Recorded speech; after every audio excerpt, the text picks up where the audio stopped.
வணக்கம். இது திருக்குறள் நிமிடம். உலகம் சுழல்கிறது என்கின்ற தத்துவத்தை உண்மையை கண்டுபிடித்தவர் கோப்பர்நிக்கஸ் என்று உலகம் நம்பிக்கொண்டிருக்கிறது.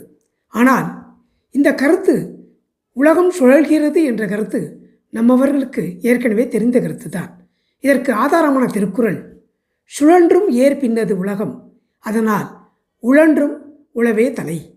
இதில் சுழன்றும் என்கின்ற வார்த்தையை திருவள்ளுவர் பயன்படுத்தியிருக்கும் பொழுதே பூமி சுழல்கிறது என்கின்ற இந்த கருத்து நம்மவர்களுக்கு ஏற்கனவே வெளிப்படையாக தெரிந்த கருத்துத்தான் என்பது அறிய கிடக்கிறது. பூமி சுழல்கிறது என்பதை கண்டுபிடித்தவர் வள்ளுவர் என்று சொல்லவில்லை. ஆனால் இந்த கருத்து ஏற்கனவே நம்மவர்களுக்கு தெரிந்திருக்கிறது. அதனால்தான் சுழன்றும் ஏர் பின்னது உலகம், அதனால் உழன்றும் உழவே தலை என்று வள்ளுவர்